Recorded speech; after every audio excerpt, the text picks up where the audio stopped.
Valentine was one of those movies that my dad let me watch when I was 8 years old for one reason or another. And I don't know why, but this movie simply lives in my memory. I cannot explain how or why, but I always had like these vivid memories of the movie. Back in the day, this movie was continuously in HBO or in one of those channels. It was always playing, and every time that it was on TV, my dad would let it on. And so I watched it. And now I am here, looking for answers. The movie starts with the worst San Valentine's Day this guy could have. He looks like the stereotypical nerd, and here's an important thing to remember. This is the 2000s. Stereotypes were going hard in that year. He asks all the girls to dance with him, and obviously these hot bitches say no. Then he moves to Dorothy, the chubby girl that obviously no one will dance with her because stereotypes. They make up and a bunch of bullies catch them, and Dorothy turns out to be a little hypocrite and literally accuses him that he was basically abusing her, which is like problematic in so many ways. Perv attack you? Yeah, Jeremy attacked me. He attacked me. Pervert jump buffalo. Then the bullies play a low budget Carrie move on him and then straight up undress him because I don't know. That little nosebleed, that thing I remember, and you should keep it in mind. It's important for the future.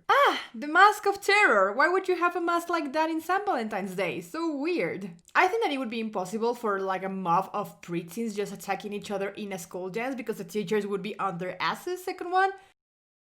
Wait a minute, is she the insufferable actress that was on Grey's Anatomy and now is banned like from working in Hollywood forever? For 1 second, I thought that was Matthew Lillard, but it's only his evil cousin, Adam. That little lettuce, what's happening in there? I am so sorry, but he felt it going down his teeth like it wasn't working. Why they didn't, I don't know, shoot that again? It's just like a simple thing. Why? Oh, muy expensivo. What kind of Spanglish was that? I don't know why she always has like the same personality in these movies. She's always like bitchy and just like better than everyone. I don't know why. Maybe she's like that. And it's not like acting, but she's just like projecting. She was banned from Hollywood, I mean. I'm not like other girls that spend my Friday nights with corpses. That's the most human reaction I've seen in a movie. But returning to the movie, this guy scares the hell out of her and then the deadly conversation happens. You gonna be okay in here all alone? Oh, yeah. And she's like, I'm going to check my corpses. And he's like, check mine, Catherine Hagel. Then there's a love letter on her locker from Lars von Trier, apparently. She returns to her corpse and everything is completely quiet. I don't like when music tells me how to feel in a movie, so I really appreciate they kept it quiet in this one. Then the stomach breathes scene and you have a very loud noise to amplify the scare. And everything is ruined. She gets distracted by Mr. Corpse and reacts accordingly. The man on the bed is gone and now she's in a lot of danger. These movies love to begin with a statement murder. Instead of looking one-on-one, he says fucking and stuffs each of them. He is very effective. The letter was obviously foreshadowing and I actually like his style, like going ahead and giving a perturbing love letter that simulates the dead. And I mean, she saved the police some time and died in a bag already. And the little nosebleed again, connecting him to the guy from the start. We jumped to two new girls and I remember I thought Paige was the hottest woman I had ever seen in my life. And I still stand my case. She was gorgeous. I don't know, like Paige is such like a 2000s beauty. Type of faces are also like a trend in Hollywood and in movies and in whatnot. And for the 2000s, like Paige was that iconic type of beauty that everyone was looking for in Hollywood. And she was like, oh my god, everything in life. Kate, the blonde one, apparently was in a toxic relationship with an alcoholic named Adam, and she defends him because, of course. Like, this dialogue is enough to show she's refusing to see another man because they are kind of still together, and that was enough to tell me she's not interested. But they decided to briefly turn this into a rom-com, and we have this awkward dating thing going on. The Bible is the foundation of morality and marriage. What happens if you mix Chris Martin and a young Ben Affleck? This. I know what you're thinking. We go to a funeral to show they knew the first victim. We see the bottle on the seat, and that's how we know that Adam, the kind of drunk ex, that it's not so ex, it's still a drunk guy. Alan promises Kate it's a gift for a friend who had a promotion. She believes it, and this scene is basically to show he's drunk but hot, and she still had the hots for him. Everything is hot in this movie. And here we have our very blunt cast of protagonists. She gives this one piece of information. I understand you're friends with Shelley? Yeah, we've known her since we were kids. And we just know these are the girls who rejected the boy at the start. Techno music at friend's funeral. Woo! She is so rich, she has her own inattentive Latino housekeeper. I told you, the early 2000s were all about stereotypes. We're treated with this fine piece of horrible acting. Yeah, I do. The point of this scene is that Dorothy has an asshole dad and a stepmom, the end. Kate runs out of water, so she obviously does this, and it's like every time she appears on screen, this turns into a rom-com. I don't know, it's like murder, and then, oh my god, it's Kate! She gets a phone call and it's creepy, and the door to her apartment is open. She takes the very horror movie decision to search for the noise just in a towel, and it is the mask! And then we meet Gary, and they have like a rhyme contest. Great, Kate. How about a date, Kate? You could be my mate, Kate. You're scary, Gary. Turns out these two live together, and they also get a creepy love letter and some chocolate filled with worms, you know, like ladies like it. They try to figure out who's JM, and Paige throws the name of the boy they all rejected as a joke, and he's called Jeremy. They joke around, and it's just like the movie being ironic with itself, I guess. But Pete, you look so pretty, Paige. Oh my god, Jason is back! This movie had so many red herrings, I kid you not. They remember the Cupid mask, and the name of Jeremy is thrown again into the mix. They are in a St. Valentine's event where guys go one way and the girls go to the other. This girl, who I don't remember her name, and her boyfriend find each other and just try to fuck on the wall, and this lady is getting hot and bothered on her own. That's Amy. Classic Amy, watching people fuck. She gets angry and leaves, getting lost in a lustful maze. That's the name of the maze. And here's the thing. I really appreciate that the killer is sticking up to his aesthetic. You know, like being Cupid and having like a bow and all. But like, she falls through here, but she doesn't really fall down. And this is such a bullshit shot and too perfect to accomplish it. And we also get a little nosebleed, so you get it's the same guy. But at the same time, it doesn't make sense because apparently this guy gets a nosebleed after killing the victim, and here he hasn't killed them yet, so I'd say that's bullshit. It's a little thing, but it's bullshit. Apparently Kate is an asshole friend and left her friends at the exposition and went to have a drink with his drunk ex. First, she gets mad because he drinks, but then she goes and has a drink with him. It's the next day, and all of they are a bunch of sucky friends. So they basically left the art exposition that their friend, now dead, invited them to without saying goodbye, and none of them have any idea where she is. Now, the detective that is investigating Shelby's death, the girl from the start, asks for this other friend. Paige quickly says she's out of town, and yeah, she mentioned something about a trip before, and so no one actually cared. Like, I don't know, like, she's traveling, I don't know, like, she's gone. Like, her thing still being there, or literally no one knowing about her then again. Jeremy gets thrown into the mix again, and it's basically stated that he is the one, and for once, the cop actually calls out the girls in their stupid shit.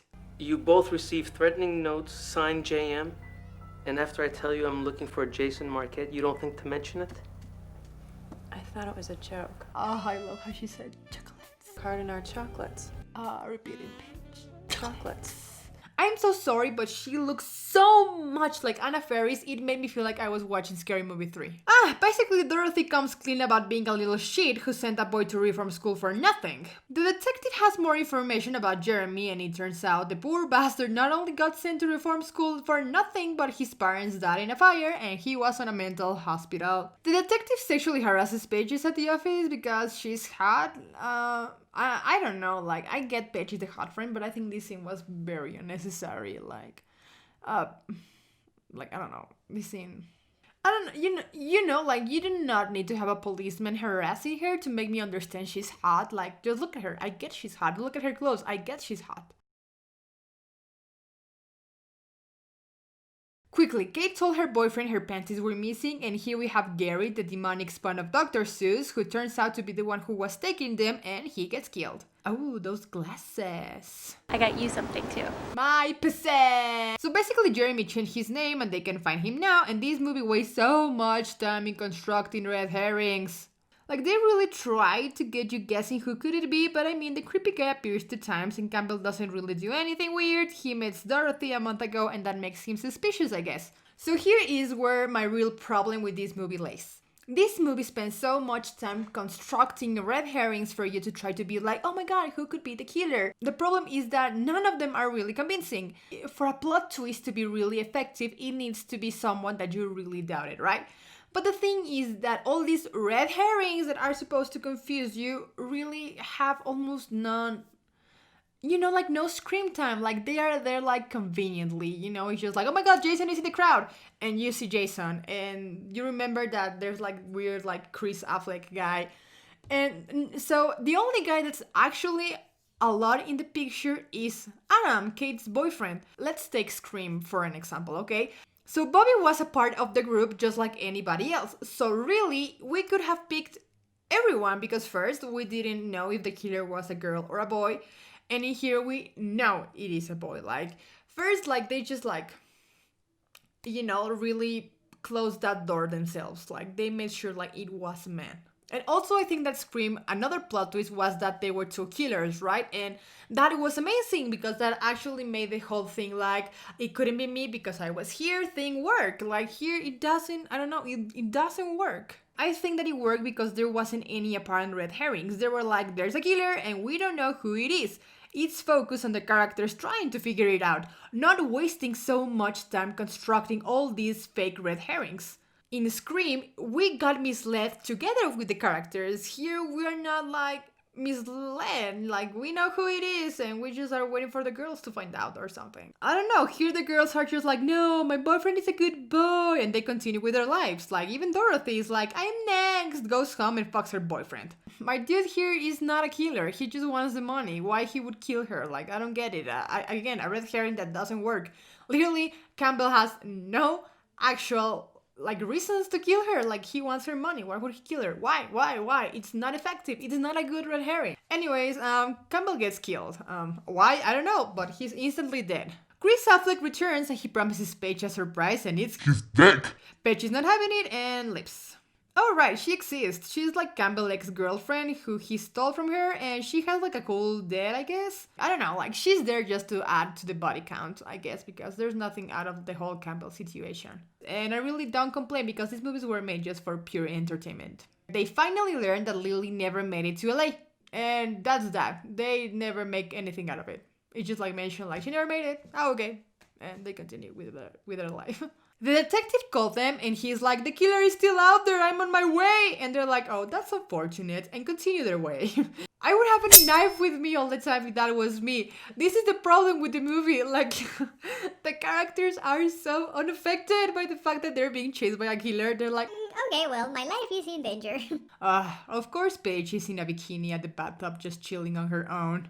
And then the killer steps on her rose just like he's going to stomp her life away, like she stomped on his heart. It's a visual metaphor. Bloody nose, he tortures her, electrocutes her, and go. I am so happy Paige died on the last 15 minutes of the movie, otherwise this movie would have sucked more. Thanks to that little move, everyone leaves.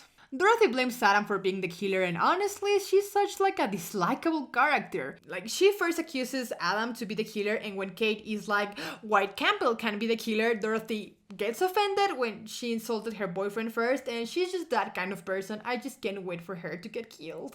Apparently she says Kate is jealous because her boyfriend is better than hers. You really can't stand it, can you? Can't stand what? That I found someone just as good as your boyfriend. Just as smart. Just as good looking. That's ridiculous. And she's like, it's because I am the fat friend, right? And I was the big fat one. None of her friends ever in this movie treated her bad because she was the fat girl. Literally no one. Their friends are supportive and love her, and no one has ever insulted her, and here she is just saying like, it's because I'm fat. No, your friends literally never said that. Her friends never treated her bad. Why is this coming to this conclusion? What's that?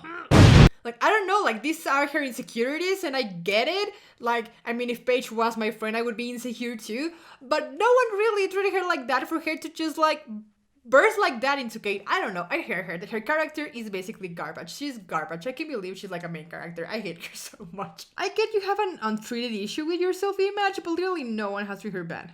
So yeah, she basically says like fuck off to all of her friends and goes away. Whatever. Kate suddenly remembers there's a killer after them, and that the detective hasn't arrived yet, so conveniently she finds his phone and his head. Adam goes all psycho and he's just like so obvious. Kate finds a gun, the killer falls on top of her, and Adam kills the killer. Oh my god, who is that? And it's Dorothy. But not really, and it's like such a revelation. I mean, what would have happened if Kate didn't have the gun? Dorothy would have taken off the mask and it'd be like, "Use your alcoholic boyfriend, I told you!" This movie is a fun movie to watch, and I think that my main problem was just how unaffected the characters stayed from, you know, being chased by a killer. Like, it's obvious they're in danger and they really do not care. And I don't know, it has like a good body count that in these movies it actually matters because it's kind of a slasher, so it's actually like the whole theme, you know, it's about the body count. So I think that really takes you up because at the end of the day, you are following these characters. So if your character is not feeling scared at all, it's like, I will not feel scared if your character is really like the detective is telling them there's a killer after you ladies and they're like I'm going shopping. I don't know, it's just like it becomes ineffective. You get what I'm saying? It doesn't work. I really don't know why I love this movie so much. Maybe because it's fun. I like the concept. I really like the whole concept of the Cupid, you know, it being like theme. And I don't know, I think back in the early 2000s, it was like a really cool thing, you know, when something that was romantic was turned creepy. Right now we have a lot of that. Also, we never get to learn what happened to the friend that got killed in the gallery. I think the body is still there, like rotting in the garbage. It's never brought up again. Like no one ever finds the friend. She's just like dead in there, like what happened? And I think the acting was okay, so I guess that the girls really had their characters really defined, and that's good because they really like stick to their characters. Adam, this character was horrible. I think his acting was just like, there was something, I don't know, like he's always like, oh my god, Kate, I love you. I don't know, I really didn't like that about him. Like he was supposed to be this cute, sweet boyfriend, but it was just annoying to me. But maybe that's just me. Also, again, it makes a horrible work at confusing you about who the killer is. But I mean, it was directed by Jamie Blanks, responsible for Urban Legends, so I'm seeing a pattern here, sir. And I actually compared this movie to Scream while I was watching it. Like I couldn't help to think about the whole who's the killer thing. It was really like Scream at some extent. And I wasn't the only one that thought that. A lot of people were like, you know, comparing it, but in the day, like he really wanted to make like some, you know, Wes Craven kind of thing, and he couldn't. Oh yeah. And also, one critic says he hated the lack of nudity. He hated the lack of nudity. And actually, this movie is an adaptation of a bestseller of the same name by Tom Savage. And for this movie, they turned the characters a little bit younger, that they were supposed to be like these young adults, like working already, you know, figuring out their lives. And they made it to be college students. I'm guessing just to try to fit this slasher genre that, as you know, the characters in this type of movies are usually in high school, college. So I think that they did it, you know, to make it more appealing to a young audience like college kids, and it's more fun or whatever, it's more relatable, we can say. But yeah, I don't know, I actually might read the book someday. Thank you so much for watching. I hope you liked it, and yeah, and remember to follow me on my socials, and I hope that you subscribe and like this video, and I will see you on the next one.